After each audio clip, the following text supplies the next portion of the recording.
Thank you very much. Appreciate it. A lot of tremendous things are happening. The number of new positive cases continue to decline nationwide. Recent hotspots appear to be stabilizing. The hotspots are, in some cases, very interesting what's going on, and they're going down. They're going in the right direction. Cases in the Boston area are now declining. The Chicago curve appears to have flattened, which is terrific, and Detroit has passed its peak. These trends demonstrate that our aggressive strategy to battle the virus is working, and that more states will soon be in a position to gradually and safely reopen. That's very exciting. It was very exciting even today watching and seeing what's happening, and people are getting ready, and they're all excited. I do want to mention a man who's done a very good job for us. Dr. Robert Redfield was totally misquoted in the media on a statement about the fall season and the virus. Totally misquoted. I spoke to him. He said it was ridiculous. He was talking about the flu and corona coming together at the same time. And corona could be just some little flare-ups that we'll take care of. We're going to knock it out. We'll knock it out fast. But that's what he was referring to, coming together at the same time. And I think rather than waiting, I'd ask Dr. Redfield to come up and say a couple of words just to straighten that out, because he didn't say it was a big explosion. The headline in the Washington Post was totally inaccurate. The statement wasn't bad in the Post, but the headline was ridiculous, which is, as I say, that's fake news, and CNN is fake news like crazy, and they had just totally the wrong story, which they knew. They were asked to change it, and they wouldn't do that, and it was false. So I'll ask Dr. Redfield, who is a real professional, to come up and explain, please. Thank you, Doctor. Thank you, Mr. President. I really do think it's important to clarify this as we build the confidence of the American people. When I commented yesterday that there was a possibility of the fall-winter, next fall and winter, it could be more difficult, more complicated. When we had two respiratory illnesses circulating at the same time, influenza and the coronavirus 19. But I think it's really important to emphasize what I didn't say. I didn't say that this was going to be worse. I said it was going to be more complicated or more difficult and potentially complicated because we'll have flu and coronavirus circulating at the same time. I want to emphasize that we continue to build the nation's public health infrastructure to ensure that we have the capacity to stay in the containment mode. Those of you who heard me talk before, I've told you that in January and February, up to February 27, 28, this nation had 14 cases. We were in the containment mode. And then, unfortunately, the virus overwhelmed where we got into extreme mitigation. We are building that public health capacity now to make sure that we stay in the containment mode for the upcoming fall and winter season. So we will not need to resort to the kind of mitigation that we had to this spring. I have confidence that our public health response of early case recognition that we've talked about, isolation and contact tracing, combined with our plans for increased surveillance, particularly for the most vulnerable, will be an effective public health strategy so our nation will be able to maintain itself in the containment mode. And again, that will be supported by the American public's continued cooperation, obviously in the areas of personal hygiene and the types of social distancing strategies that may be appropriate. The key to my comments, and the reason that I really wanted to stress them, was to appeal to the American public to embrace the flu vaccine with confidence. One of the greatest tools we have as we go through the fall, winter season that we're into is to get the American public to embrace the influenza vaccine and thereby minimize the impact of flu to be the co-respiratory disease that we confront. Thank you very much. Could I just ask a follow-up on that, Dr. Redfield, please? Just to clarify a couple things. But I don't know what to follow up. He was misquoted, totally misquoted. He said they could come together. They didn't talk about that. And his whole purpose in making the statement was to get a flu shot so that next fall we don't have such a big season of flu. And we possibly won't. But as you said, it's possible if the corona even comes back, and he doesn't know that it's going to, and neither do I. We spoke at great length, and I think the doctor will speak if you'd like to continue, but we may have some embers, and we're going to put them out, of corona. But we may have a big flu season. But that's different. Flu is very different from corona. Ask him a follow-up question? Yeah, go ahead. Okay, sure. so Dr. Redfield, the Washington Post, which you did the interview with them, they quoted you as saying there's a possibility that the assault of the virus on our nation next winter will actually be even more difficult than the one we just went through. And when I've said this to others, they've kind of put their head back. They don't understand what I mean. We're going to have the flu epidemic and the coronavirus epidemic at the same time. Is that what you said to the Washington Post? Yeah, that's what I was trying to say to you just a minute ago, that the issue that I was talking about being more difficult, is that we're going to have two viruses circulating at the same time. This spring that we just went through, February, we had a benefit of having the flu season ended. So we could use all our flu surveillance systems to say, whoops, this is coronavirus, we need to focus. Next fall and winter, we are going to have two viruses circulating. And we're going to have to distinguish between which is flu and which is the coronavirus. And so the comment that I made, it's more difficult. Doesn't mean it's going to be more impossible. Doesn't mean it's going to be more, as some people have said, worse. It just means it's more difficult because we have to distinguish between the two. And what I was wanting to do, and what I want to do again here, is appeal to the American public to recognize they can really help like they did with mitigation, which they really helped. I need them to help now to best prepare us by getting the flu vaccine and taking flu out of the picture. But excuse You may me. not even have corona coming back, just so you understand. Doctor, would you like No, but I'm sorry, but that quote that I just read was accurate, right, sir? Because that's the quote from the Washington Post. You were accurately quoted, correct? I'm accurately quoted in the Washington Post as difficult. But the headline was What inappropriate. does the headline say? Well, Read the headline. The headline says CDC director warns second wave of coronavirus is likely to be even more devastating. And isn't that That's not correct? what he said. That's not what he said. But if you have the two things The happening. headline doesn't cover. No, I actually think it's actually going to be, I think the American public is going to heed the request to relook at their vaccine hesitancy, to vaccine with confidence for flu. And I'm confident that the public health infrastructure that we're putting together now across this country so that we can early case diagnose, isolate, and contact trace, as I say, block and tackle, block and tackle. That system is going to be there, and we're going to be able to contain this virus. Why did you retweet the article if it was inaccurate? Doctor, why did you retweet it? You weren't called. So we talked about this yesterday when you asked me this question, and someone I think used the word devastating. And I want to really, again, emphasize to the American public that when we first interacted with this virus for the first time in the February and March timeframe, we didn't have an understanding of its transmissibility, all of its symptoms. We do now. And I think what we are building together when we talk about the public health infrastructure, it is very much working on the surveillance piece. But I think we also know the strength of the American people and their ability to immediately understand how to protect themselves with not touching their face, making sure that they're washing their hands. But the other piece I wanted to talk about, and we mentioned yesterday also, that we have this summer, while we have flu surveillance that we can utilize and syndromic management that we can utilize, we have all of that time to prepare clearly the testing algorithm that you would need in a flu potentially if COVID came back.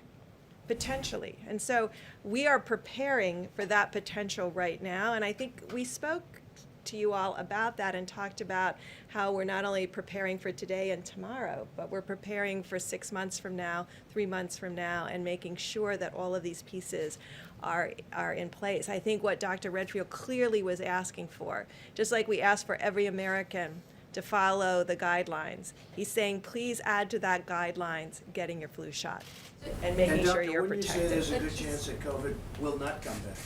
We don't And know. or if it comes back, it's in a very small confined area that we put out. Well, Go ahead. the great thing is we'll be able to find it earlier this time. And I think that's what we're talking about. We'll find those cases earlier. So what Dr. Redfield said, we would be able to stay in containment phase. And what we're also hoping, and we talked about this about 4 or 5 weeks ago, that we're hoping that the flu infections also go down because people are much more aware of respiratory illnesses and how to protect themselves. We want you to get your vaccine, but we also want to also protect individuals from getting the flu because of the vulnerability we know in certain populations to flu and the devastating outcomes to flu. We could prevent and decrease both of those things. So I think we are assured that the CDC is putting in place today what we are going to need in the fall so that we can stay in containment if potentially the virus comes back. And if it comes back, though, it won't be coming back in the form that it was. It will be coming back in smaller doses that we can contain.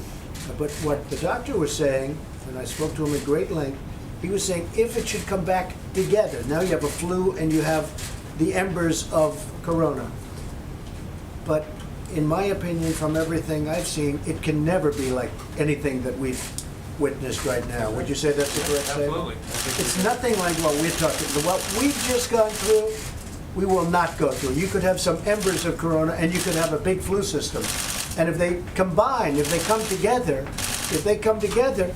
it's not great, but we will not go through what we went through for the last 2 months. Yeah, Mr. President, Is that a correct statement? I understand that the United States will certainly be more prepared in the fall, but how can you say that you know it won't come back in the same level that it has today? What it is estimated, it might not come back at all, Jeff. It may not come back at all. He's talking about a worst case scenario where you have a big flu and you have some corona. And if it does come back, it's not going to come back. And I've spoken to 10 different people. It's not going to be like it was. Also, we have much better containment now. Before, nobody knew about it. Nobody knew anything about it. We understand it. Now, if we have pockets, a little pocket here or there, we're going to have it put out. It goes out, and it's going to go out fast. We're going to be watching for it. But it's all possible. It's also possible it doesn't come back at all. I understand the containment, but I don't understand how you know it won't come back on a big scale. I didn't say it's not. I said if it does, it's not going to come back on anything near what we went through. But you could have a mess where they come at the same time. And if they come at the same time, the flu is not the greatest thing in the world, Jeff. It's not the greatest thing either. If they come at the same time, you have them both. But if we have embers of corona coupled with the flu, that's not going to be pleasant, but it's not going to be what we've gone through in any way, shape, or form. Yeah. If you don't think that it's going to come back at the same severity it is right now, why are you still directing that taxpayer dollars to spend an emergency procurement of ventilators, tens of thousands? Because we have to have them for other reasons. Something else could come. I mean, we didn't know about corona. Now we know about corona. But look at what happened. And now we did have the H1N1 swine flu. We had that. We have other things that have happened.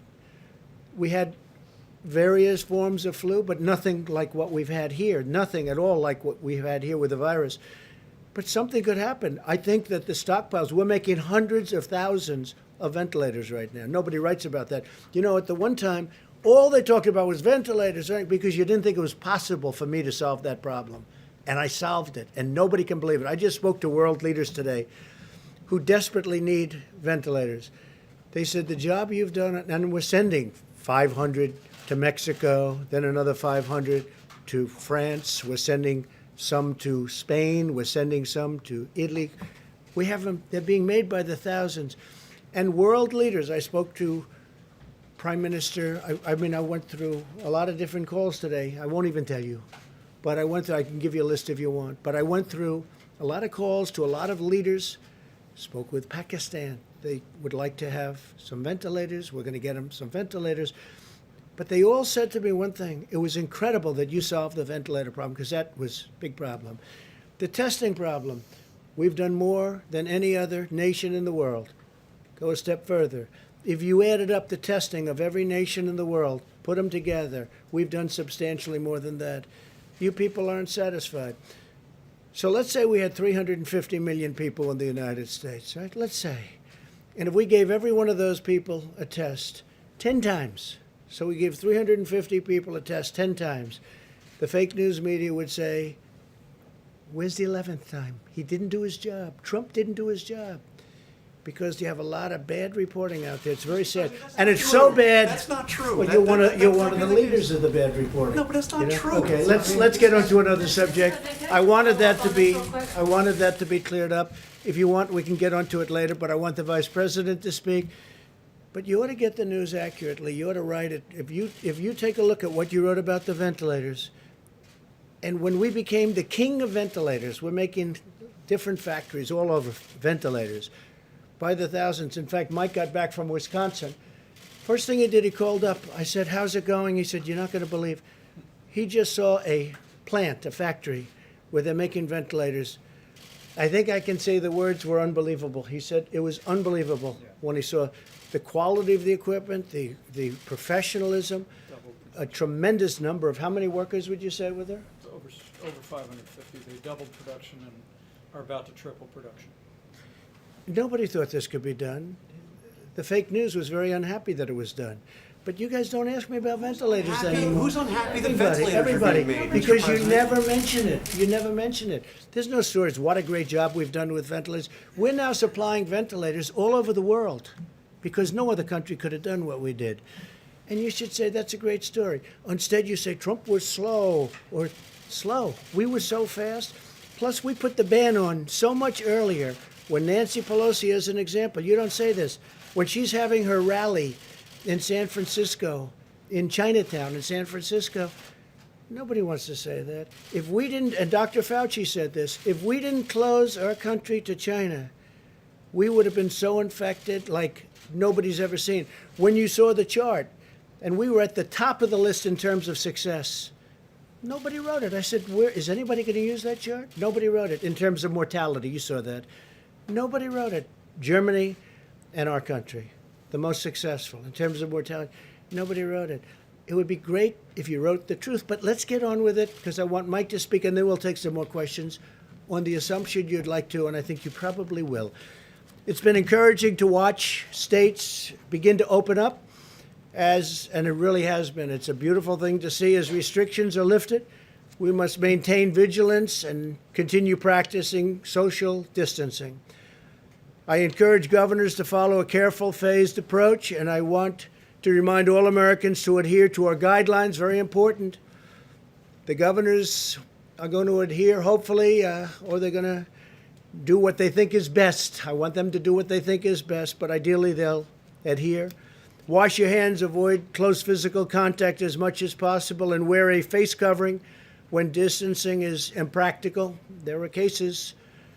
We've flattened the curve and really made tremendous progress, but we must guard against a dangerous rebound. We don't want a rebound. That's so important. This is what we're just talking about. We don't want a rebound.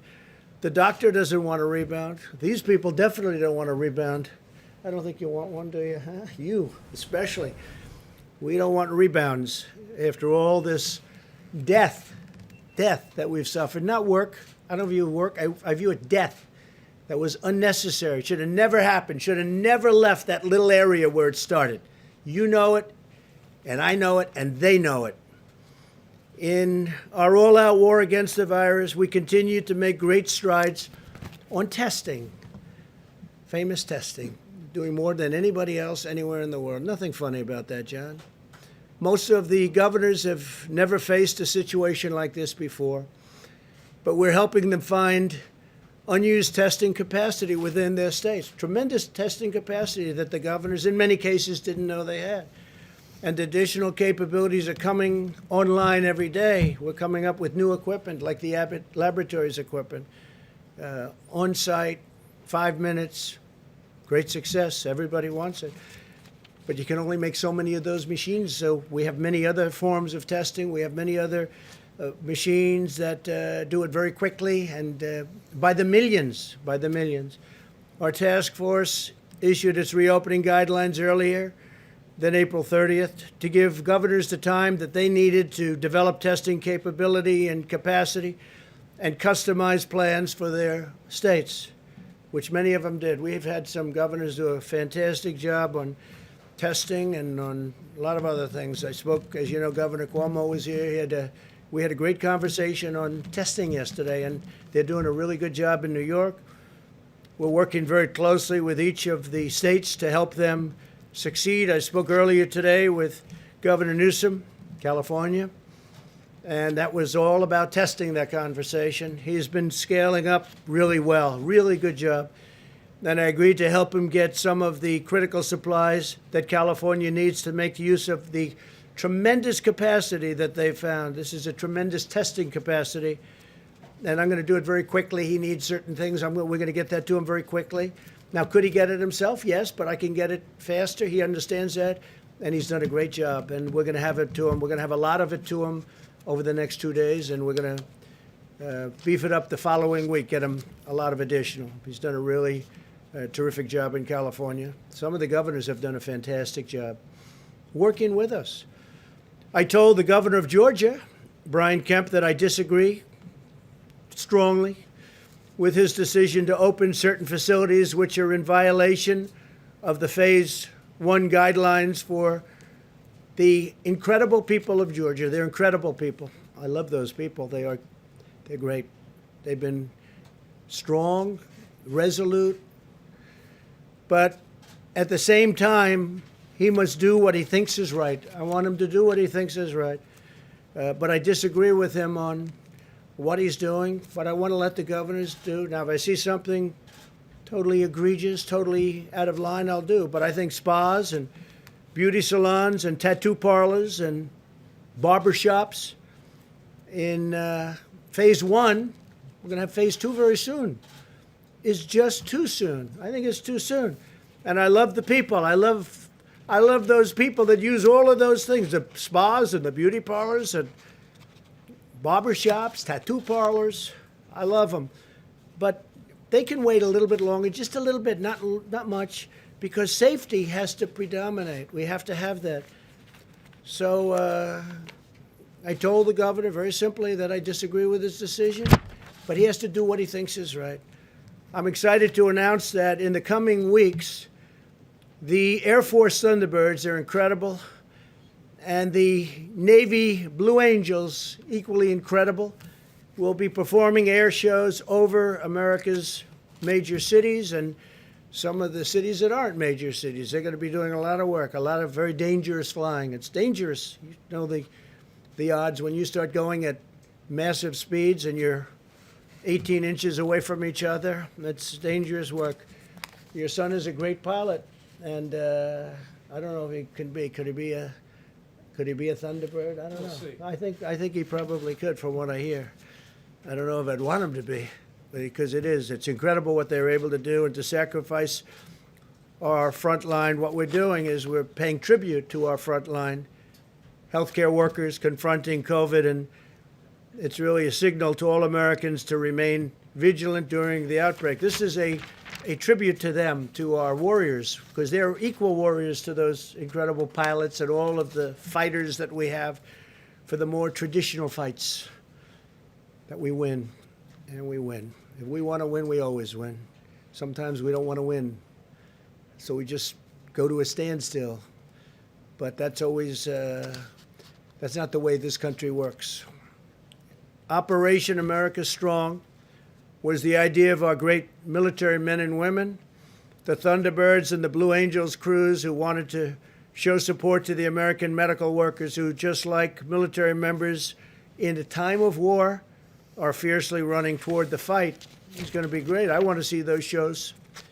I've seen them many times, and I can't get enough of them. And on July 4th, we'll be doing what we had at the mall, as you know. We're going to be doing it. Last year was a tremendous success, and I would imagine we'll do it. Hopefully, I can use the term forever. That was a great success, as you remember. Even though it was pouring, it was raining so hard. It was raining.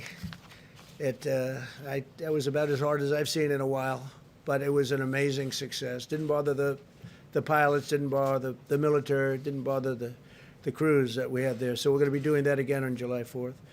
Our great military is operating at 100% during this crisis, and thousands of troops are deployed alongside of civilians in the COVID hotspots. As you know, you see them all over. When I spoke with Governor Cuomo, and when I spoke to Gavin Newsom and many of the other governors, they wanted to know if we could have some military help with the medical, and we gave it to them. And in every case, they said fantastic. I mean, just fantastic. New York City, Mayor de Blasio called me to say it was inspiring to watch. He was there when the military came in. He said it gave everybody spirit when he saw the professionalism and the spirit that they had. They walked in and they helped a lot of people, doctors, nurses, respiratory technicians and professionals. It was an incredible thing. But everybody that saw them going to work said that was something special.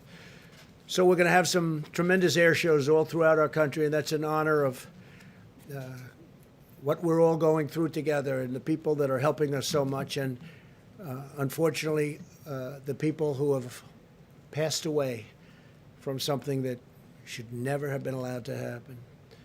Following around-the-clock negotiations yesterday, the Senate answered my call to replenish the Paycheck Protection Program so that millions of additional American workers can keep getting a paycheck. We just increased it by $310 billion. I urged the House to pass the bill without delay. In our first round of funding, we provided nearly $350 billion, and it went at record speed to American workers and small businesses.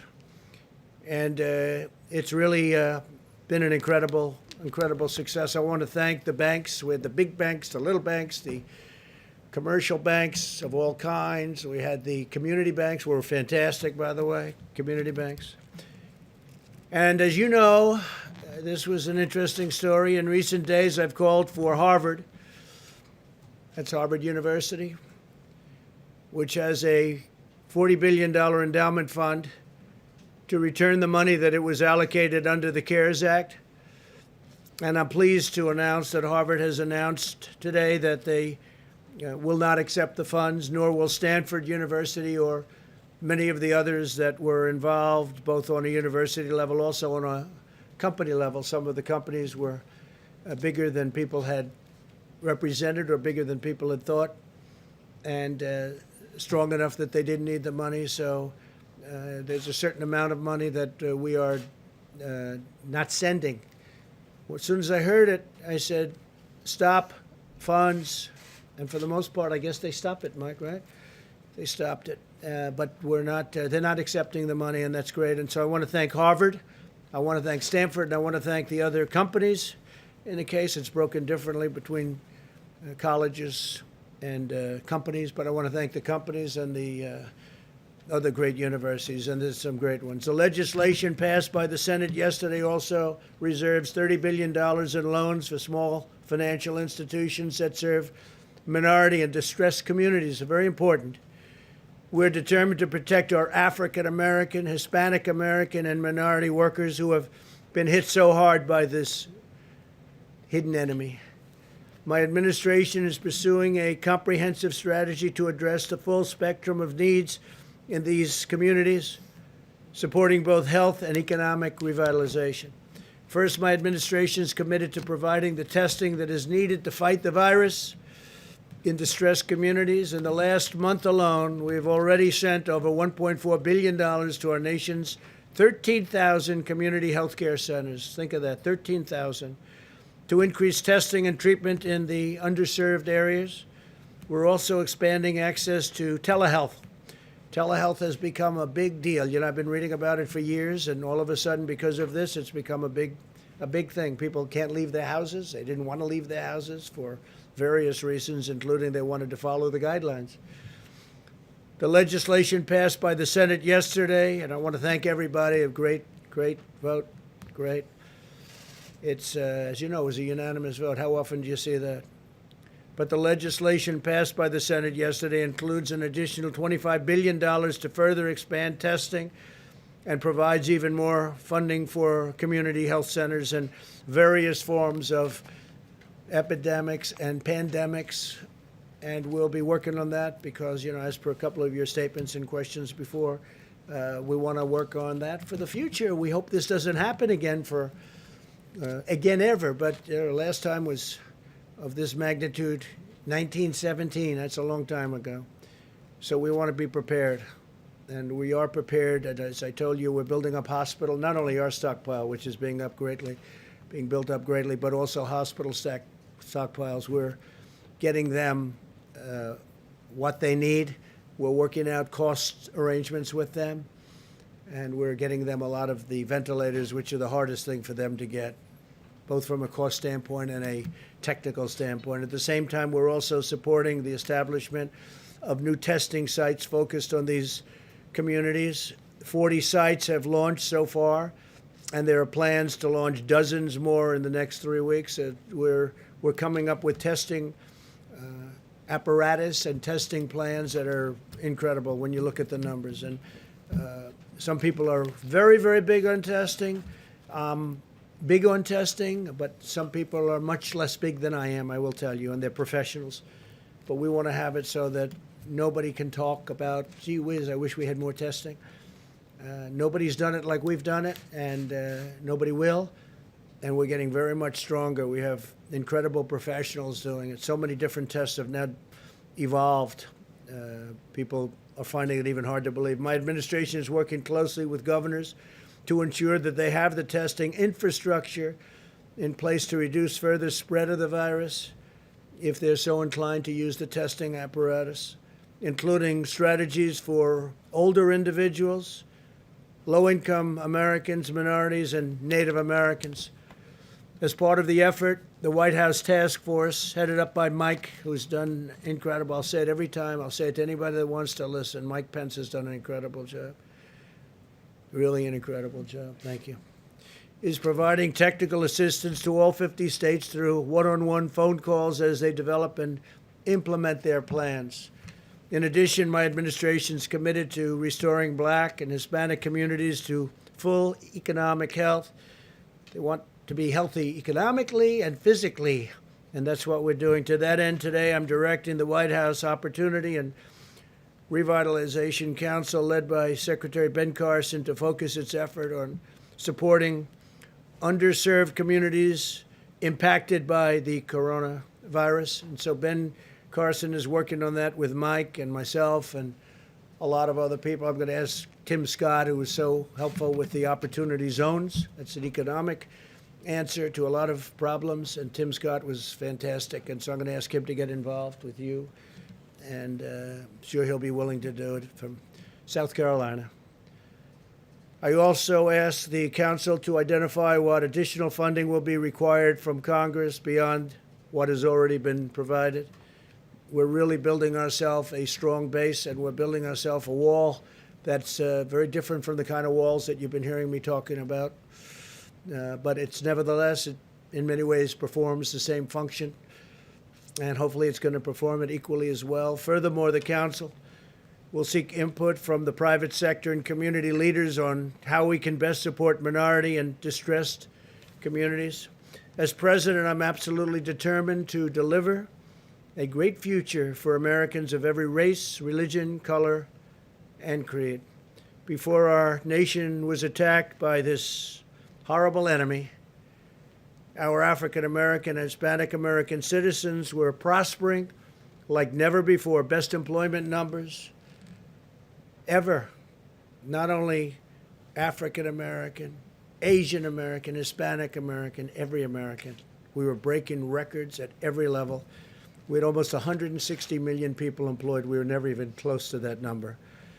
And we were also breaking them economically, highest stock market numbers, highest numbers of every kind. And I think we're going to be back there, and I think it's going to be much sooner rather than later, and I think we'll surpass those numbers, including our employment numbers. But I'll not rest until that prosperity has been fully restored. And again, I really believe that we're going to lift those numbers higher than ever before, and it won't be as long as people might think. A lot of very smart people are looking at that, and they're betting. You just have to look at what's going on with the stock market. In order to protect our great American workers, I've just signed an executive order temporarily suspending immigration into the United States. This will ensure that unemployed Americans of all backgrounds will be first in line for jobs as our economy reopens. Crucially, it will also preserve our healthcare resources for American patients. We have to take care of our patients. We have to take care of our great American workers. And that's what we're doing. So I've just signed it just before coming into the room. and very important, very important. And as to amending it or extending it, that we can do at the appropriate time, but it's now signed. Earlier today, the First Lady and I planted a tree on the south lawn of the White House in recognition of the 50th annual Earth Day.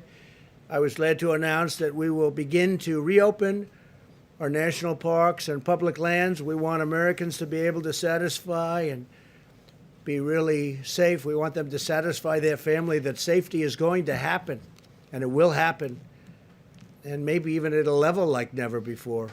We've learned so much. But we want them to enjoy these great national treasures as we continue to take reasonable precautions, and hopefully it'll be just reasonable. My administration has directed more than $7 billion in federal funding to support the development of treatments, diagnostics, and therapies, and that's something, doctors, I hope you can really work on. It's something so powerful and so important. The FDA, the NIH, and industry leaders are establishing master clinical trial protocols to test multiple promising new drugs at the same time, and we're doing a lot of testing right now. More than 1,600 locations across the country have signed up to administer convalescent plasma to patients, infusing them with antibodies of those who have recovered. And when they recover, I said it last time, practically the first thing they say is, I want to give my blood so that I can help other people. They want to give their blood. It's incredible. They're laying in bed. They're still in pretty weakened conditions, and they say, I want to give my blood, and that's happening all the time, isn't it? If you recovered from the coronavirus, I ask you to consider contacting your local blood or plasma donation center to arrange a donation that could potentially save many lives. With love for our nation and loyalty for our fellow citizens, we will safeguard our families, care for our neighbors, heal the sick, protect our workers, and build the future for a country that is the greatest country anywhere in the world, and we're only going to get greater. Thank you very much. Mike Pence, please. Thank you, Mr. President. White House Coronavirus Task Force met today, and despite the fact that there have been more than 843,000 Americans who contracted the coronavirus, and we grieve the loss of more than 47,000 of our countrymen.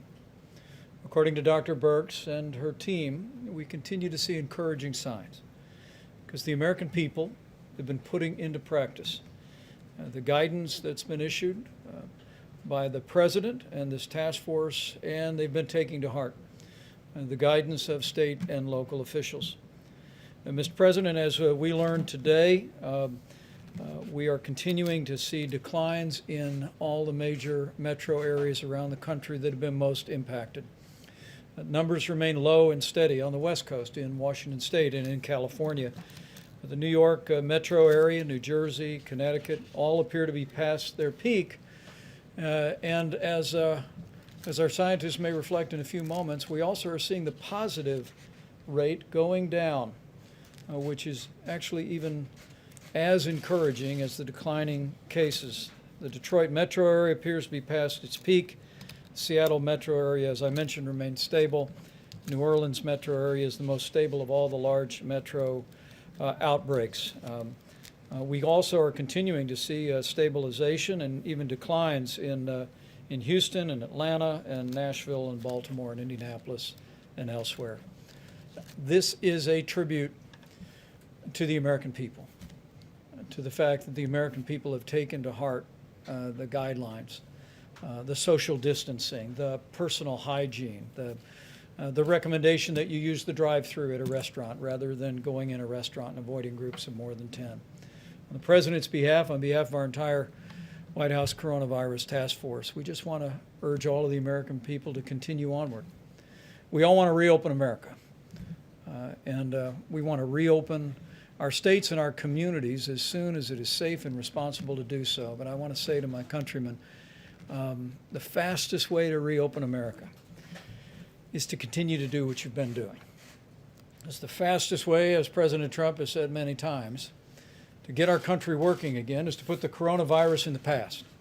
and we are on our way to doing just that. You know, for early on, the President called forth not only the full power of the federal government, but he called forth the full weight of the American economy. And I had the privilege yesterday to travel to Madison, Wisconsin, and see American industry and American workers at their very best.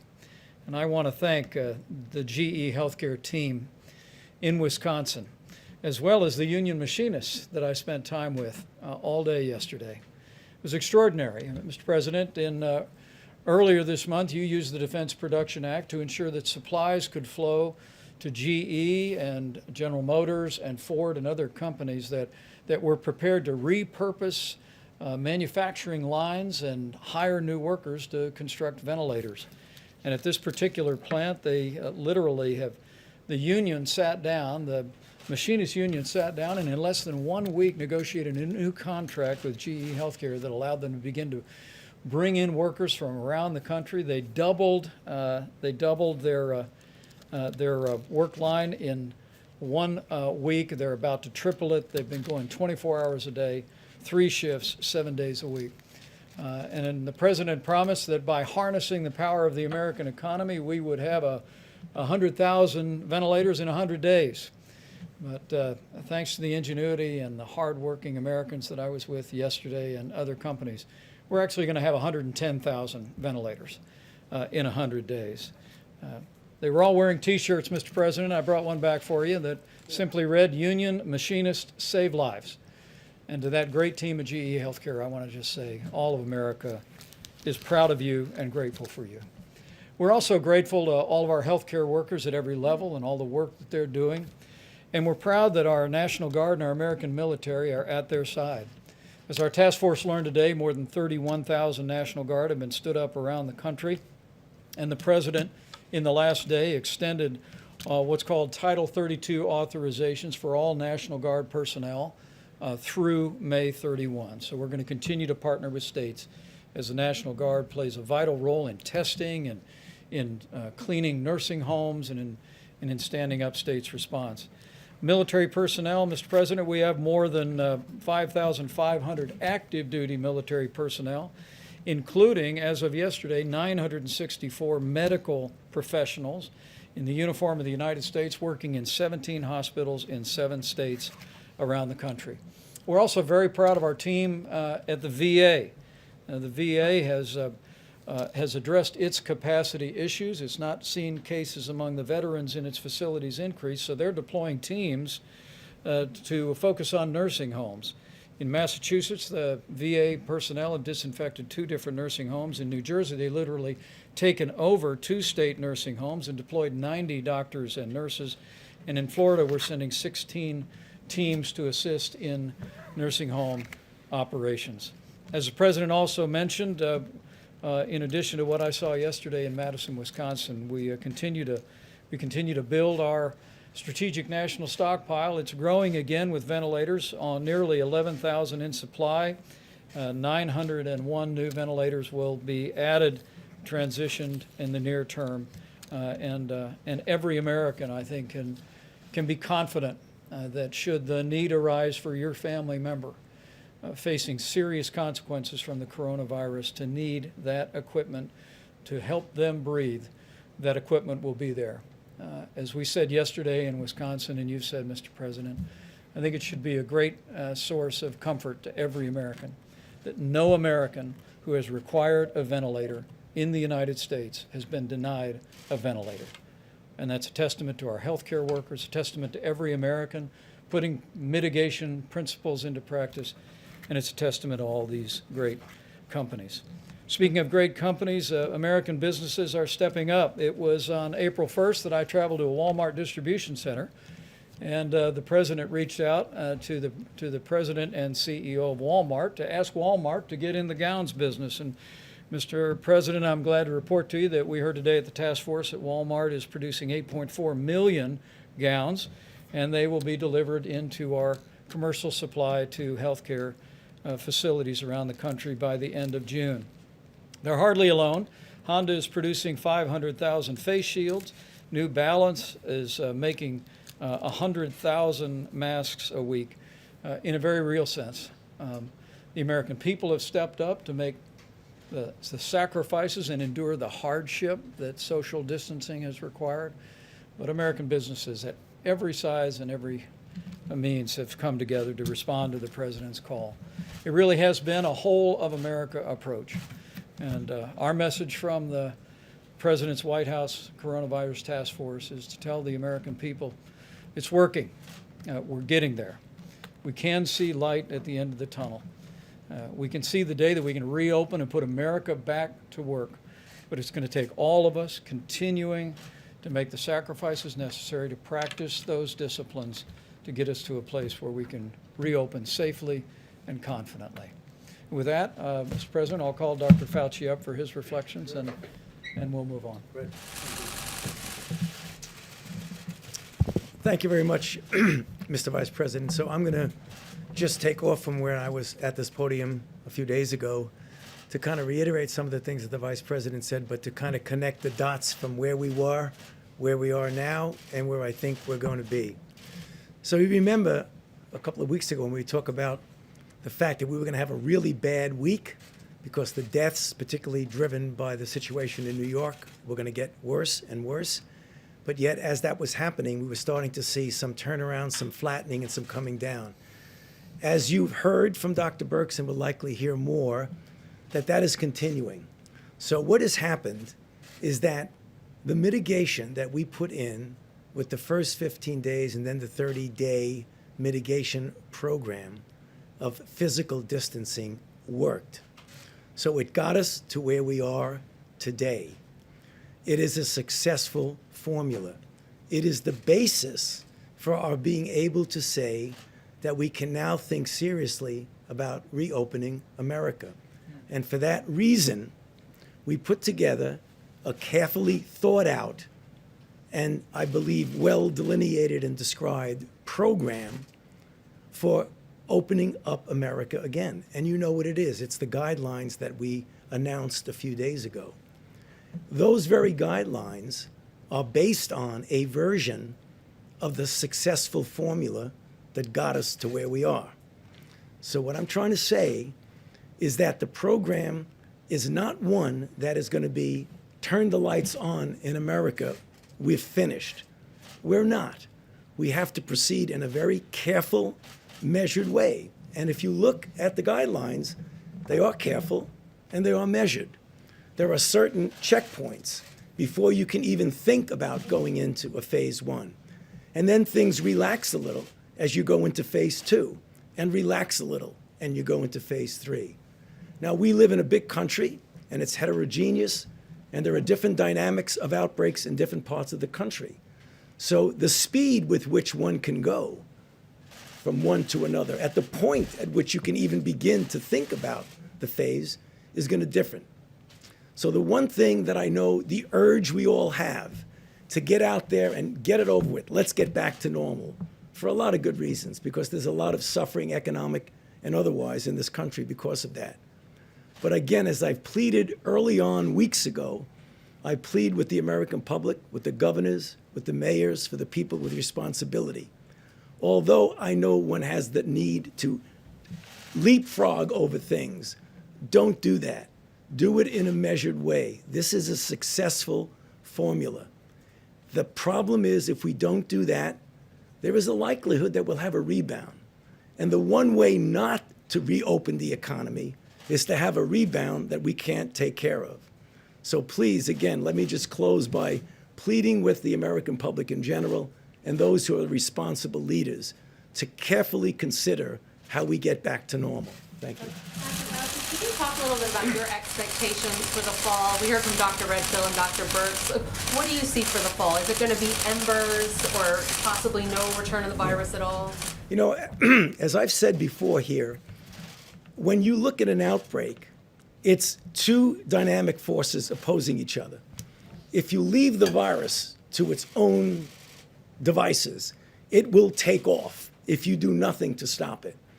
If you put into place the kinds of things that we talk about, first containment, and then hopefully you never get to mitigation, but containment is important.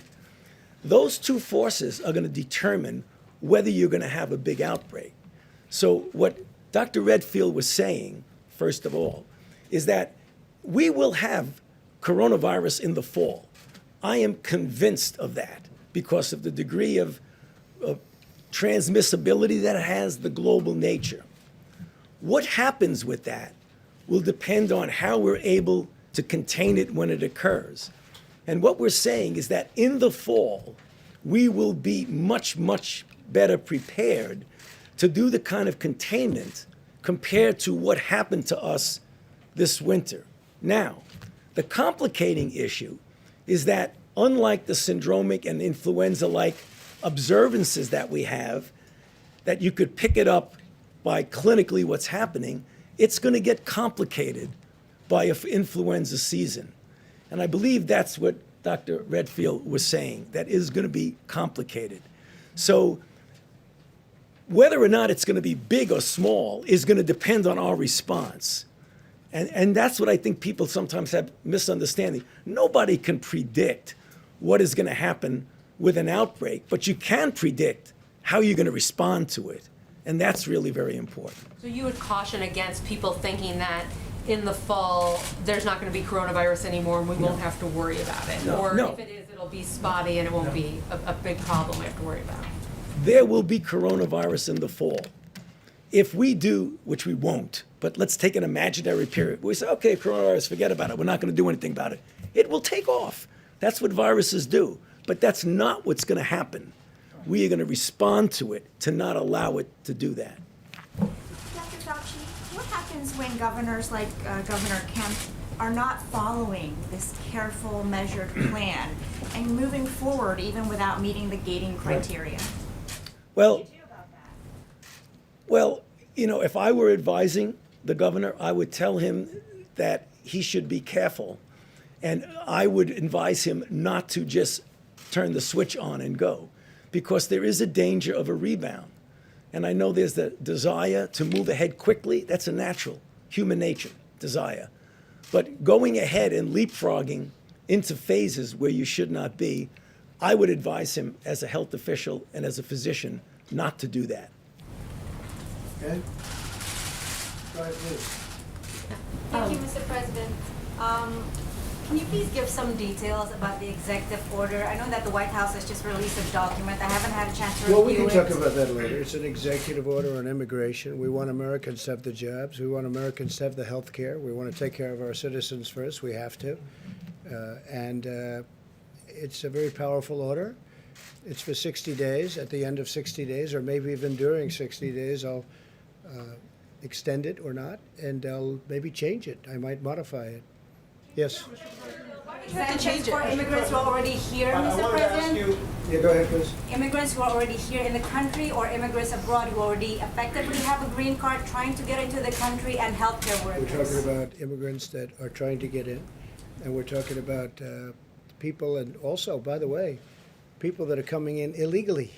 Now, as you know, because you've seen the numbers, our border, our southern border, is very, very tight. It hasn't been this tight in years.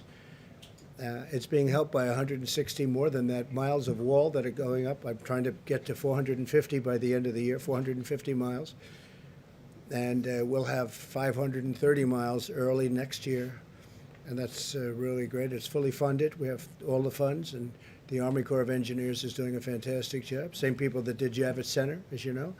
They're doing a fantastic job. So our southern border is very, very tight, for good reason, for very good reason. We're also being helped by 27,000 very good soldiers from Mexico, and I want to thank the President of Mexico. He's been terrific in many ways, including on what we're doing with COVID. And as you know, we have a very good trade arrangement with Mexico now, which we didn't have before. So I want to thank the President of Mexico, in particular for the 27,000 soldiers.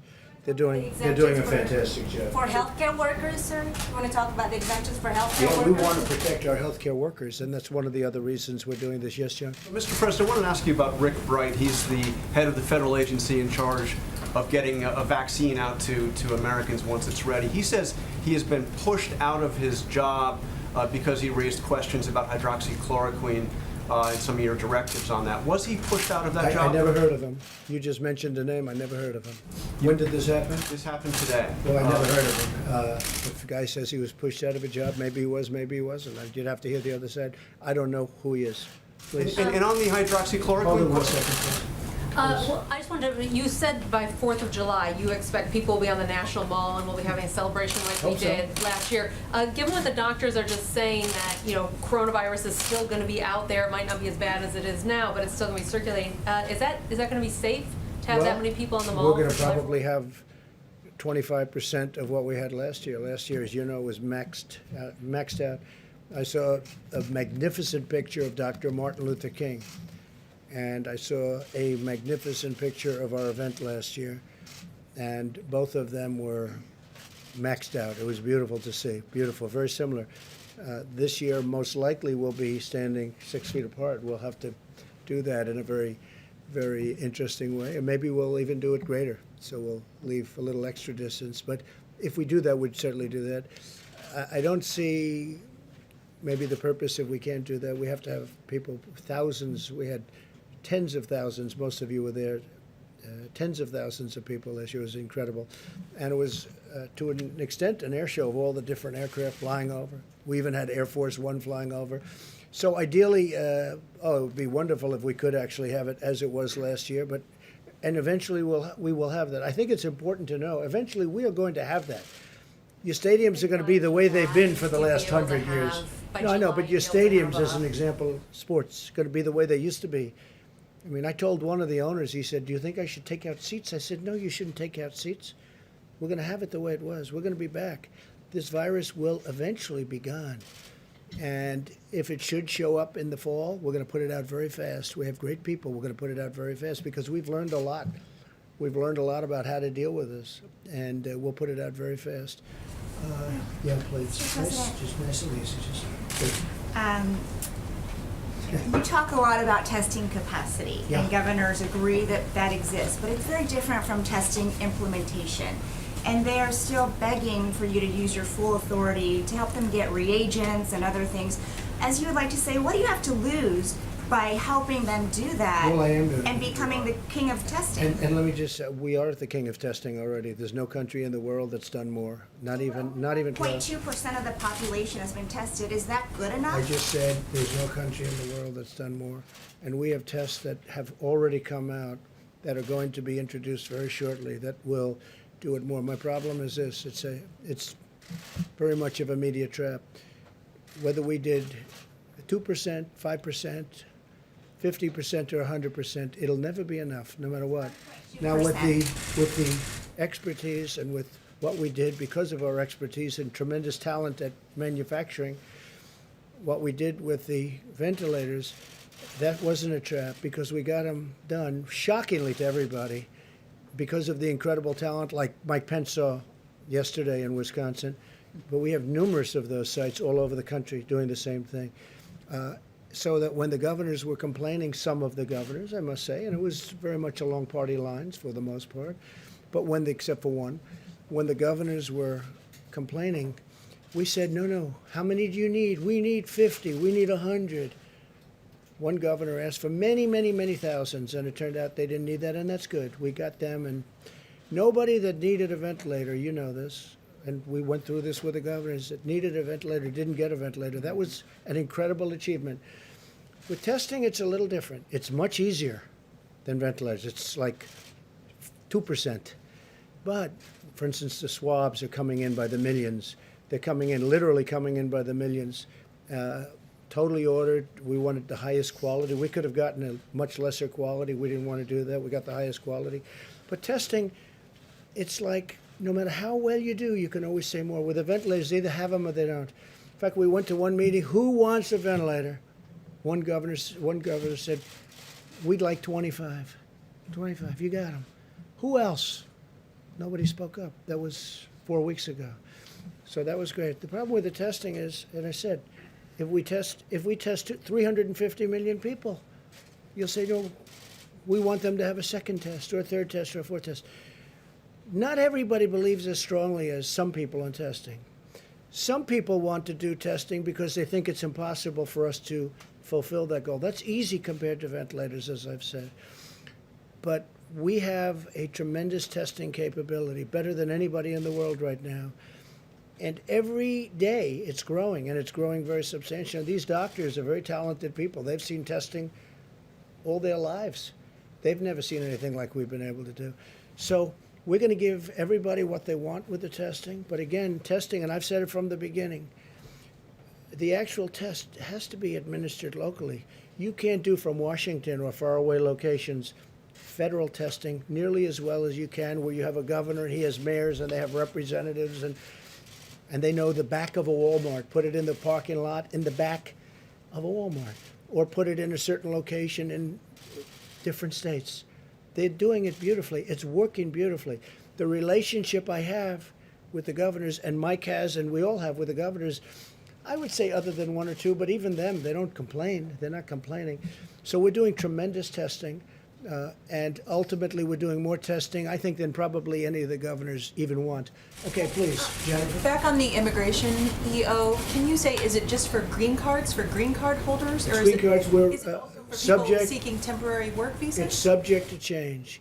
We have some people coming in, for instance, helping the farmers. We want to have the farmers take care. They've been coming for years and years, and they're helping our farmers, and they've been coming in for years. We don't want to do, you know, the border's been turned off a number of times over the years. And you know what happened? Our farmers all went out of business. They were out of business. They couldn't farm. We're taking care of our farmers. Nobody ever took care of farmers like I take care of farmers, including the $19 billion that we're dispersing to farmers because of some very good things that happened. Subject to change because some of your advisors are saying there could be a problem with it, or subject to change No, because just you want it to might be extend? modified.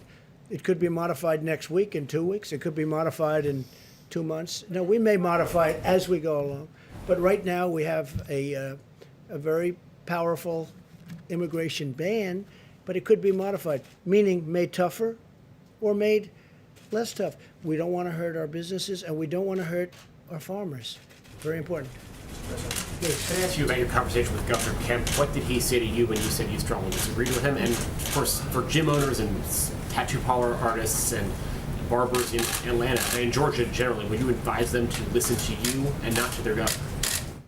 Look, I'd like them to listen to their governors, all of their governors. I have the right to do if I wanted to clamp it down, but I have respect for our governors. They know what they're doing. I think, and as you know, Brian Kemp, governor of Georgia, I worked very hard for his election. He beat their superstar. He beat the superstar of their party. I think you can say I helped a lot. Michelle Obama, Barack Obama, Oprah Winfrey, they all went in. They campaigned for him very, very hard. And he lost. He also was way down in a primary and he ended up winning a primary after I came out and endorsed him. So a lot of good things, and there's a lot of good feeling between myself and Brian Kemp. I like him a lot. I happen to disagree with him only in time and timing. I disagree. When you have spas, beauty parlors, and I love these people. I know the people from spas and beauty parlors, tattoo parlors, bikers for Trump, a lot of tattoos. I love them. I love these people. And barbershops. These are great people. But you know what? Maybe you wait a little bit longer till you get into a phase 2. So do I agree with him? No. But I respect him, and I will let him make his decision. Would I do that? No. I'd keep him a little longer. I want to protect people's lives. But I'm going to let him make his decision. But I told him I totally disagree. Okay. Thank you, Mr. President. The Vice President in his remarks was talking about the federal efforts that have been undertaken as it relates to nursing facilities. And as you both know, they've been just so incredibly hard hit, just tragic. Over 10,000 COVID-19 deaths so far. The industry says that they're struggling as it relates to testing. Can you commit to increasing testing at the nursing facilities Yeah, well, across we're our doing that country? automatically. I mean, that's almost common sense, but we're doing that automatically. I mean, you look at the state of Washington. That was our first glimpse of it. They got hit so horribly in that nursing home. It seemed like everybody was from a particular nursing home. So we knew immediately that was going to be a problem, and we're doing that 100%. We're taking very special care of our nursing homes and our seniors, other than me. Other than me. Nobody wants to take care of me. But other than me, we're taking care of our seniors. Another Yeah, area. please, Mike, go ahead. Thank you, Mr. President. No, it's just an enormously important question. And we want to thank the American people who have been putting off visits to their grandmothers and grandfathers and moms and dads. It's tough. I'm going to be in Indiana next week, and I'm not going to go see my mom.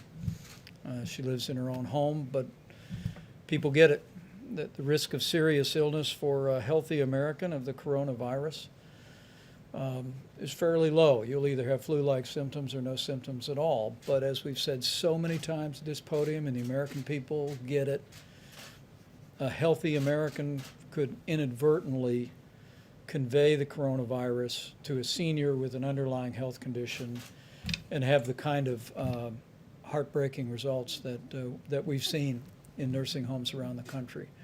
It's the reason why from early on, the President took decisive action to raise the infectious disease standards at every nursing home in America.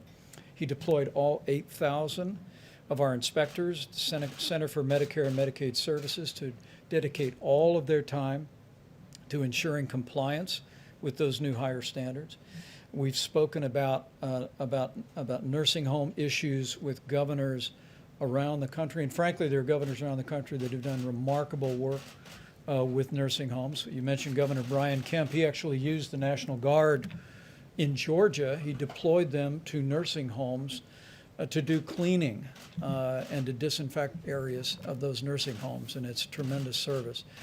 But to your point about testing, if you look carefully at the guidelines, Open Up America again, you will see that in phase one, the level of testing that we contemplate is first that we want to be able to test anyone who has the symptoms that may be coronavirus and be able to test them quickly.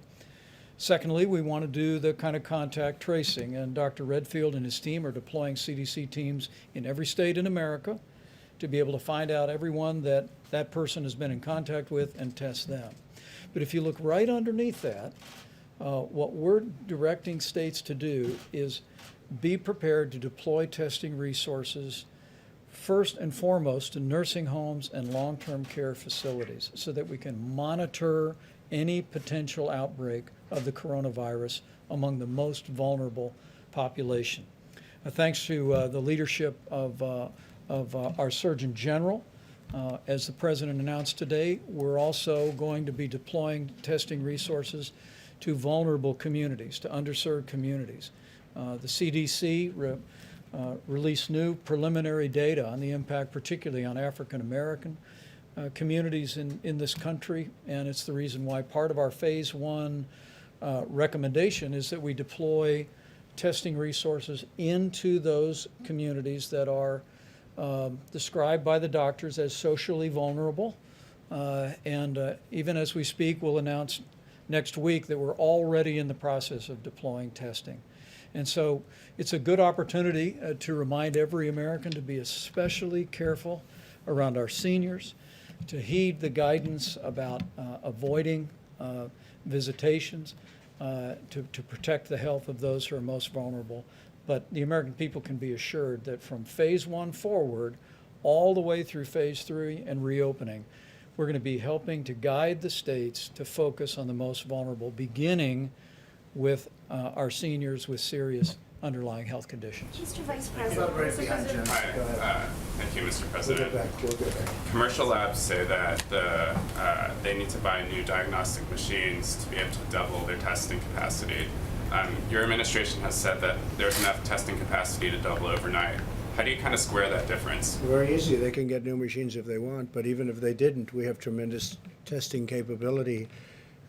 You take a look at what's happening in California and New York. Governor Cuomo told us very strongly, he said, wow, we have a lot of labs. You know, it's a research center of the world. They have tremendous. In California, too, long conversations. They have tremendous testing capability there, too. Now, if they want to increase it, they can increase it, but they have plenty right now. You saw the maps the other day where we put up the different sites in various states, and virtually all states are like that. How about you with the mask? Yes, Mr. President, may I actually follow up on those maps from the other day. On Monday, a reporter for a local television station in Miami sent me a question asking if it was possible to get the information on those maps distributed to the media so that local TV stations and newspapers can check on that information. So that could be done. Do you want to do that? Do you want to say something? Sorry. Thank you for talking about testing and testing capacity, because we have been talking about that for several weeks, because we could see, and we did a full inventory of every single state and every single laboratory. And I also appreciate you talking about the implementation piece of the testing capacity. And it's complicated. So we have a team calling every lab and working through the American Society of Microbiology, as I mentioned before, to really work with every lab director to see what the issues are in each laboratory. And I just want to thank Administrator Verma, who really worked on increasing the funding for this test and uniquely doubling the funding for the coronavirus nucleic acid test. From $50 to $100 to really address some of the issues about laboratory technicians, because sometimes we think these tests run themselves. They don't. They actually need people to help with the machines. So we were talking about purchasing more machines. We actually need to have additional laboratory technicians to really be able to work all of those machines. And so it's lab by lab, state by state, and that's the dialogue that's going on now to unlock the full potential of the United States. Maybe the testing would not be needed at this moment, and maybe it is, but we want it also totally available in the fall if it comes to an issue where we have to distinguish between flu and COVID-19. So we're building infrastructure and capacity not only for today, but for tomorrow, and really showing a new way to really deal with pandemics and bring testing to scale, because the country has never had to do this before. I mean, if you look at some of the other countries, they're struggling with some of the issues from PPE to testing. And so this is a universal issue, but we're working on it as a collective to really have a very innovative and integrated way to approach testing. But without building new, they have tremendous capability. And the maps are, I will ask the companies, because obviously it's proprietary where every single machine is. And, you know, if you have that machine and 5 others, maybe you don't want to let that person know you have 5 others. It's kind of like Coke and Pepsi. So I think we're working very deliberately to really be able to share those maps. The governors, I can tell you that all of the state governors and the mayors have those maps, and the addresses and the type of machine for every single laboratory in their jurisdictions, so that they know. The governors were not aware that those laboratories were available to them. Dr. Burns, before you leave, on the state of California is now partially broken with CDC restrictions on who would get guidance on who should get testing, because they want to test people without any symptoms at all in high-risk environments like a nursing home. Do you agree with this? Vice President Pence, do you agree with this? Well, not only do we agree with it, it was in our guidelines. That was fundamental to our guidelines, and I think we were the first group that said testing asymptomatics will be key. We've always said that we think that's a significant contribution to infections, and we went to the places where we thought it was most critical to find cases the earliest, and so that is where we have asked states in the guidelines to start with nursing home, indigenous peoples, and people in underserved areas in cities to really ensure that we're monitoring for any type, because we know the asymptomatic piece may be the tip of the iceberg, in fact, be the iceberg underneath the surface. And so if you're only seeing cases, maybe this. But in parallel, we're working with states and local governments to really define what that population is by doing, in collaboration with states, working with them together to really reinforce this antibody testing, but in a careful way where you do 2 antibody testing to increase your sensitivity and specificity into the 99+% range, because we think it's really important that you have a very high quality test, but a high quality test that you can really tell someone that they've had this before. And so we're waiting to have those 2 tests that we can do in series to really assure people. But that was in the guidelines from the very beginning, and we think it's fundamental both for right now and going through the fall, because that will be our early alert if any of the COVID virus reappears. How much more testing are we John, going to you need? didn't know that was in the guidelines? The CDC Well, criteria it's says currently in the that. CDC guidelines. So you're saying It's right in the guidelines. Dr. Surprised Burke, that- while you're there, can I just? Jerome, would you like to say something in that? please. Thank you, Mr. President. And I just want to reiterate to everyone that the task force and the administration have a commitment to protecting vulnerable people. And that includes in the area of testing. We've had the opportunity to talk to many different groups, and we hear that testing is absolutely a concern. And we'll be giving you more details in the coming days, but I just want you to know that we're building on the public-private partnership that the President rolled out with pharmacy and retail companies like CVS, Walgreens, Rite Aid, Walmart, and Kroger to accelerate testing for more Americans in more communities across the nation. We're going to be increasing access to testing for undertested, underserved, and minority communities, and we're working closely with partners and states to establish sites in areas most in need of increased access to testing. We're using data. CDC provided data to locate sites in counties that are undertested and socially vulnerable, especially with high populations of Black, Hispanic, rural, and Native Americans. We're using the CDC's vulnerability index, as you heard about earlier, to select sites.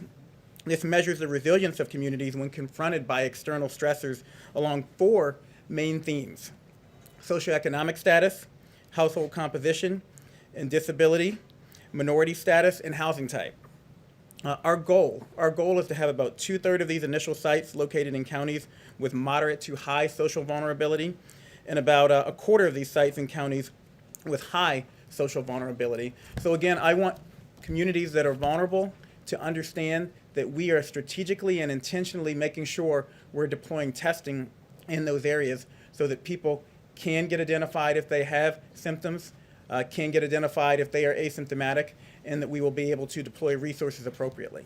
Thank you, Mr. President. I have a quick follow-up for Dr. And I have to Burks. say, our Surgeon General is doing a great job. Thank you. Great job. Really good. OAN in the back. Mr. President, thank you. Can we talk about Iran? You put out a message this morning making a rather big announcement for our military when it comes to Iranian aggression.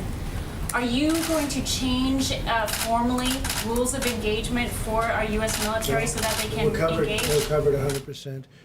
We don't want their gunboats surrounding our boats and traveling around our boats and having a good time. We don't want them anywhere near our boats. And so you know the order I gave. I don't think I have to say it again, but I've given that order. Under the Obama administration, it was taking place all the time.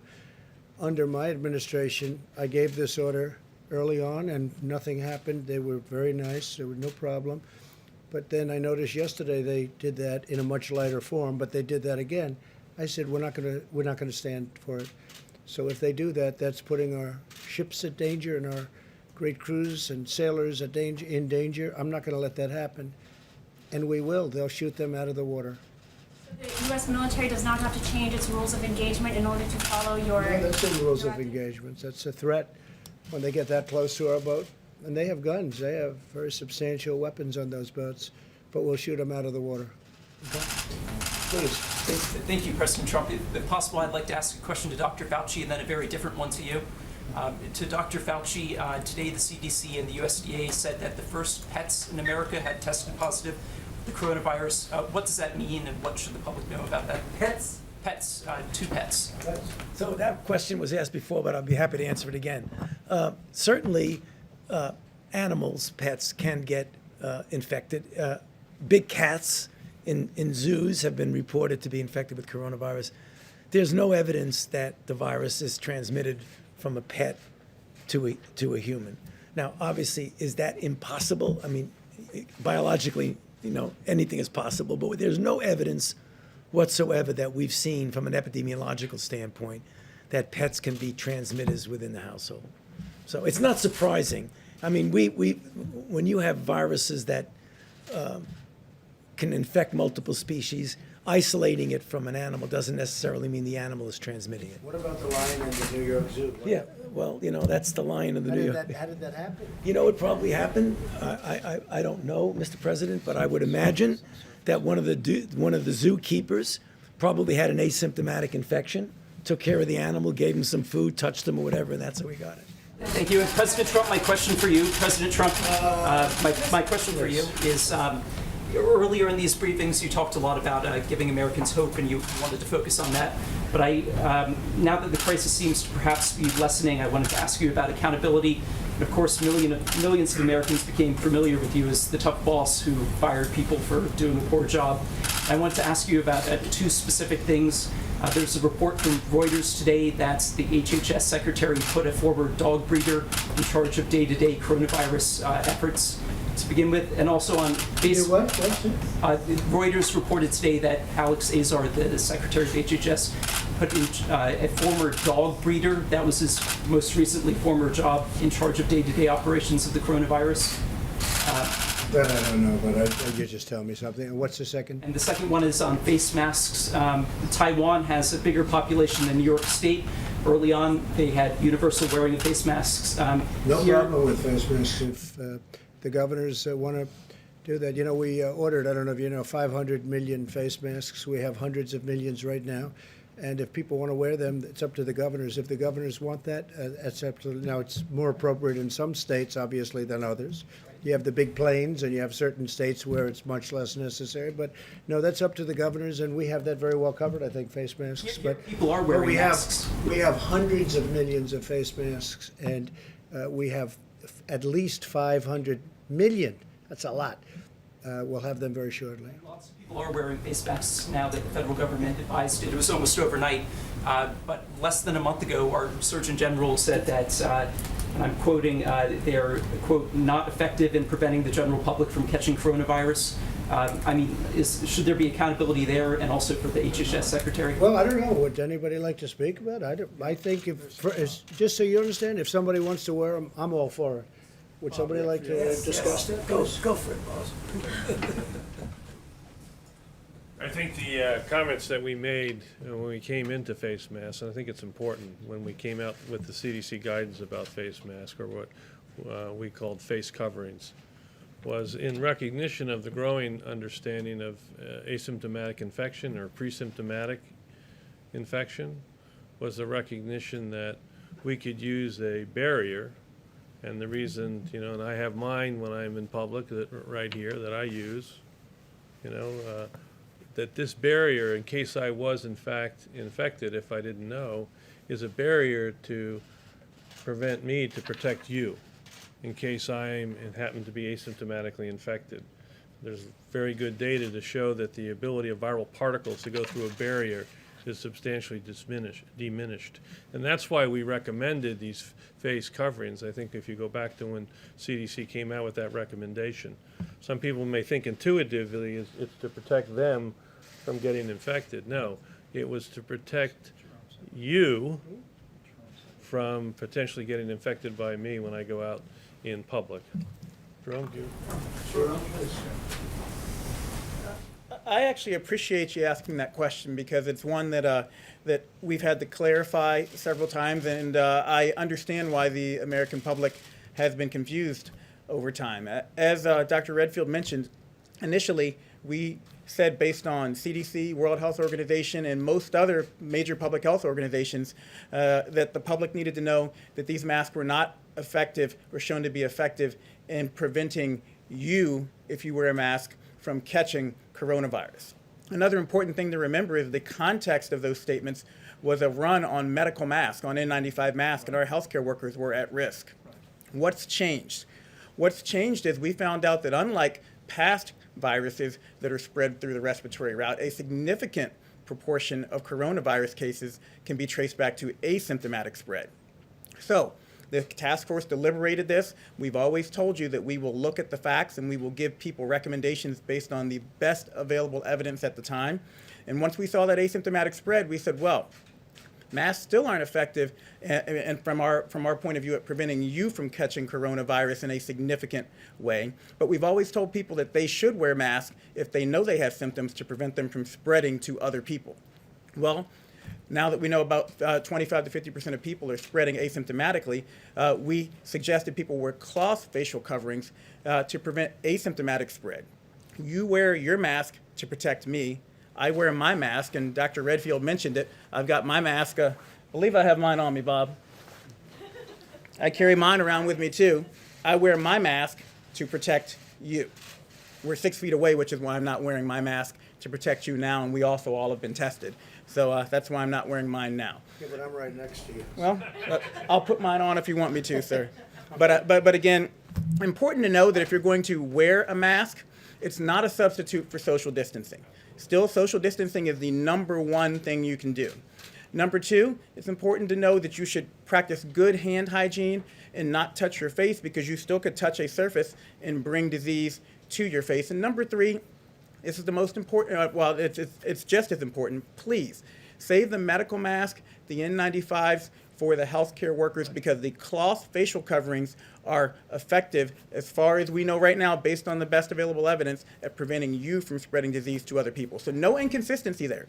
It's just the recommendation changed because the information changed, and that's what you want from your public health leaders. And the argument made that you knew about asymptomatic transmission at the time that you said that, and that you were essentially misleading the public so that they Well, I mean, answered that the honest answer to you is no, we did not. That was the recommendation of the World Health Organization and the CDC, and we gave you the best information we could at the time. So I actually a little bit resent that implication, because I work hard to try to protect the American people, and we are always going to give the American people the best information we have available at the time.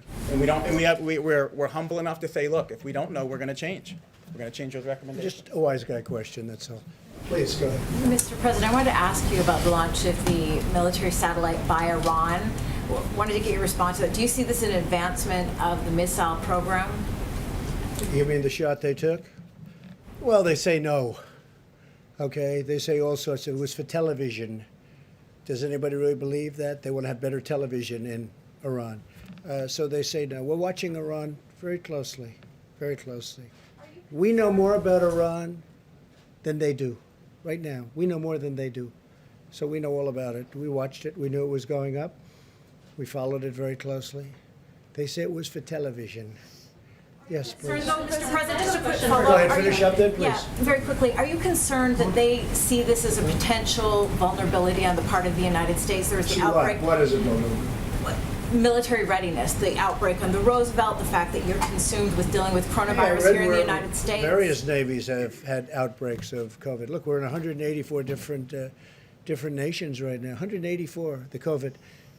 No, we have a problem on that. Just shows you how rapidly it spreads. It started off with 2 sailors, and then 10 sailors, and 20, and now I hear it's 540, of which one's died and a few are very sick, but most of them are back in great shape. But we did lose one, and it attacked the lungs of that young person. And then we also had a number that were quite sick, but they're all either better or getting better. But most of them are better for a long time already. Okay, please. Thank you, Mr. President. As you know, over the course of the past few weeks, there have been the closures of several meat processing companies across the country in several states. Yeah. Is this a concern to you? Are you going to increase testing in these facilities? Look at South Dakota, how well the governor's. Yeah, look at South Dakota, how well the governor's done there, and all of a sudden you have a big spike in one location, and she's got that very much under control, as you know. But nevertheless, that was surprising, and they had a big one right near where you were yesterday, as I understand it. And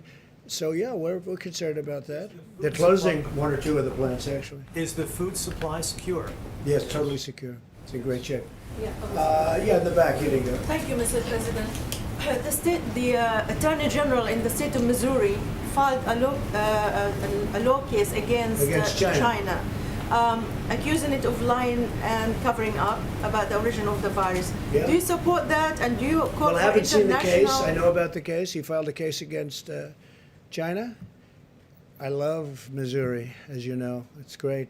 But I'm going to take a look at it. I actually know about it very much. I have to take a look at it. I have not seen the case in terms of reading it, but I will be doing that. Call for international investigation. Well, we're going to have to take a look. Oh, we're doing investigations. We're doing our own. But I do want to see and review that lawsuit. I'm sure that won't be the last one. Yeah. I just had a follow-up question for Dr. Fauci, if you don't mind. Yeah, sure. I'm happy to ask you one after. John had asked the president about Rick Bright, and he said he wasn't sure who that was, but I'm sure you're familiar who he is since he was the head of BARDA. So there's a concern or an accusation he's raised that he was removed from his job because he protested widespread use of hydroxychloroquine. Are you familiar with this situation, and do you feel like public health experts feel they are able to speak publicly or to speak out in opposition to Here I am. things? Yeah. So you don't feel like there's any concern among people at the NIH right now or in the public health community? At the NIH? Absolutely not. Dr. Fauci, knowing Dr. Bright and knowing what his gifts are as one of the country's leading experts on vaccines, are those gifts best suited at NIH rather than BARDA? What's he going to be doing with you? What is he going to be doing at the NIH? Well, are his gifts best suited to work You know, with you I- rather than BARDA? I don't really think I can comment on somebody's relative gifts. I mean, he's going to be at the NIH and he's going to be responsible. From what I hear, again, this is what I've heard, that he's going to be responsible for the development of diagnostics, which is very, very important. The NIH is going to be involved in trying to develop new generation diagnostics, which we feel is going to be very important for the future of being able to facilitate the kinds of things that now are sometimes problematic. Are you And why do you concerned at all say he that- has great gifts or gifts? What, do you know him? No, I no, mean, but I'm have just you looking at his reviewed him? resume. He's working- Have you studied him? Have you reported on him? You said his gifts. I mean, His entire career. well, that doesn't mean you have developing gifts. I know a lot of vaccines, people, they play including baseball, but they can't hit 150 in the Well, he major helped develop the leagues. flu vaccine last No, year. no, but you talk about his great gifts. Go ahead, please. President, thank Please, you go so ahead, you much. could go, please. Thank you, sir. I have two questions, one for myself and then one for a colleague of ours who cannot be here today because of social distancing. From where? From where? I'm with USA Today. First, the executive director of the National Association of Counties said today that the White House did not want to see money for local and state and local governments in the latest COVID assistance package. And they didn't want to say what? What does that mean? Tell me. I'm sorry? What does it mean? Repeat it, say it a little differently. The executive director of the National Association of Counties said today that the White House objected to putting funding for state and local governments into the latest COVID assistance Oh, really? package. That's interesting. Is he a Democrat? I do not know, sir. Well, check it. How could you ask that question well, without but knowing? what- Check it out. You'll find out. I'll check it out. Okay, But what's the he next says question? his question was. You his know the point- numbers, you know the money we put into states, local governments, everything else? And they have to be responsible for their own finances. But you check it out. Go ahead. What's the His next? point was that he said that you felt like that this would somehow be a disincentive for states to open their economies. Is he correct about that? How would he know what I felt? I never spoke to him. I don't even know who he is. You don't know who he is either. Yes, his name is Matthew Chase, sir. Okay, it doesn't help me and it doesn't help you. Okay, go ahead, Jim. Mr. President, also a Do we follow- want to keep going a little while Yes, longer or yes. no? You're not going to say, oh, he took questions all night long. Okay, right? Yes, Right? please, thank you. Okay, well, good. How many questions can you ask? Go ahead. Also- We all have fun because we're talking about something very important. The main thing is, I think we're getting to a lot of solutions. We never want this to happen again. We never want this to happen again, what happened. And if it should come back in some form, we want to snuff it out very quickly before anything can happen. And I personally hope it doesn't come back in the fall as a combination of the flu or not as a combination of the flu. But I think we learn a lot. And, you know, some of these questions are good. Some of them are ridiculous, frankly, but some of them are very, I think some of them are very important questions. Very important. You know, when you asked Dr. Fauci about the right to speak, if I let him speak, I'll let anybody speak. And we love him. Let's go. Mr. President, Senator McConnell said today that he would prefer to see states that have high public pensions declare bankruptcy rather than taking on more. I heard he said that. federal bailout I money. don't know what he said. I'll have to call him and ask him. That's what he said. Well, that's okay. I'm going to have to look at it directly. Would you agree with him on that? I can't tell you that. I have to see, I want to base it on fact and reason. I want to see what he said, you know, why he said it and how he said it. I'd have to watch him say it. But some of the states are not doing well, let's face it. And some are doing phenomenally well. A state where Mike was governor, Indiana, I looked at their numbers. It's incredible what they're doing. Some states are doing fantastically well. Iowa's doing great. You have states doing well, and you have some states that aren't doing well. We know the ones. I don't have to mention the ones that aren't doing well, but you do have states that are in trouble. And certainly they're coming back to talk to us. We'll see what happens. Are you concerned, sir, about the growing U.S. national debt as a result of these stimulus Well, we had no packages? choice. Do we have a choice? Yeah, I'm always concerned about everything. We had to fix this problem. We were attacked. This was an attack. This wasn't just, oh, gee. And this wasn't the flu, by the way. You know, they like to say the flu. Nobody's ever seen anything like this. 1917 was the last time. We were attacked. We had the greatest economy in the history of the world. We had the greatest economy, better than China, better than any place. They will tell you that. I dealt with them for a long time, and they will tell you we had the greatest economy, and we built it in the last 3 years, 3.5 years, we built it. And then one day they came and they said, you have to close it. I said, you got to be, these people right here, they said, you have to, they came into my office, into the Oval Office, and they said, we have to close the economy. I said, let's explain this. Explain this to me. The greatest ever in history, and we had to close it. Now we're going to open it again, and we're going to be just as strong or stronger. But you have to spend some money to get it back open. We saved our airlines. We just, as you know, finished up with the airlines. We saved numerous companies that are great companies that 2 months ago were having the best year they've ever had. Now all of a sudden they're totally shut out of markets. There was a great spirit today. You know, the fact is some of the governors are opening up their states. And I saw it. I feel it. I don't know if you folks feel it. I feel it. There was a great spirit today. I don't know. The stock market was up today, I guess. It was up quite a bit when I just walked out here. And I will say, I feel much different today than I did 2 or 3 days ago. And I think the world does. We spoke to a lot of leaders. The world feels that we're really leading a path of optimism. European Union's having a lot of difficulty. You know, you take a look at what's going on with the European Union. It's having tremendous difficulty. But we're going to be back, and we're going to be back stronger than ever. We're going to be at a level, I think, that everybody's going to be and they do. They look up to us. They want to know, what are we doing? What are we doing with therapeutics? What are we doing with vaccines? We're going to have those answers, too. We're going to have them. Just like we took care of ventilators, just like we're taking care of, and already, as we said 100 times, we had more testing than any nation in the world. We had more testing than all of those nations put together that we mentioned the other day, all of them put together. And we're going to be, within 2 weeks, at a level that nobody's ever even seen before. They've never seen where we are right now. You don't have to build new machines. You don't have to build new labs. We already have them. But some of the labs are even upgrading to be able to double and triple their capacity in one case. Now, we're at a level that nobody's ever been. We're going to be bigger, better, and stronger than ever before. So I'm not concerned about that. Thank you very much. Thank you very much.